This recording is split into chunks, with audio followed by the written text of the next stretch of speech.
Laszlo, can I have the pannon, please? Ah, thank you, thank you. Very grateful, thank you. Beautiful. So, Laszlo, can you wave? This is your wine now, can you wave? Yes? So, Laszlo Nyari? Yeah. Am I pronouncing it right? Nyari? Perfect, yeah. Okay, good. So founded the business in 2000. His background is actually in the electronics business, and so he's been coming to Asia since 1989. So very familiar with our part of the world, but got completely seduced by the world of wine, as so many of us have, right? How many of us started in something else and got sucked into wine? And took lots of sommelier courses, and so it now is really hands-on with his winemaking as well, although he has a winemaker, Attila, working for him. But this is a larger scale production, so 150,000 to 200,000 bottles a year. I think you have bottling capacity for 3 million bottles, so a proper large-scale business, but 22 hectares of their own land as well.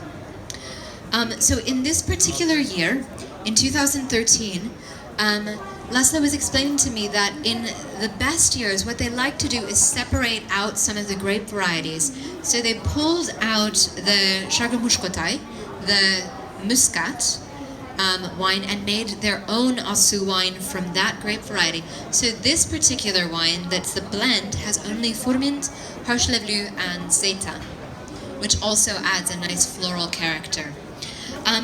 So with all of these wineries, and Laszlo wanted to emphasize this in particular, they're going for a more modern, cleaner style of production. We were complaining about how in the past, in the old days when wine was made, when Aszú wines were made, there was this idea that you would have to age the wines in oak for the same number of years as the number of puttonyos plus 2, right? So 8 years for a 6 puttonyos wine. It's a long time in oak, and over that time the wines would begin to lose some of their fresh fruit character.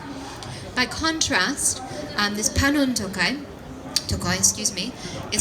is aged only for 18 months in Hungarian oak, just exactly the limit because he wants to maintain the freshness of the fruit. Similarly, the winemaking is done in stainless steel at controlled temperatures.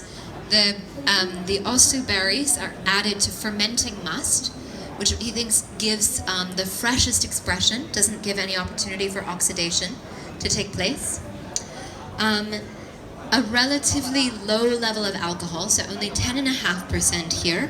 188.5, so not insanely high levels of residual sugar, but a substantial amount, and we will be tasting that in a moment. Thank you.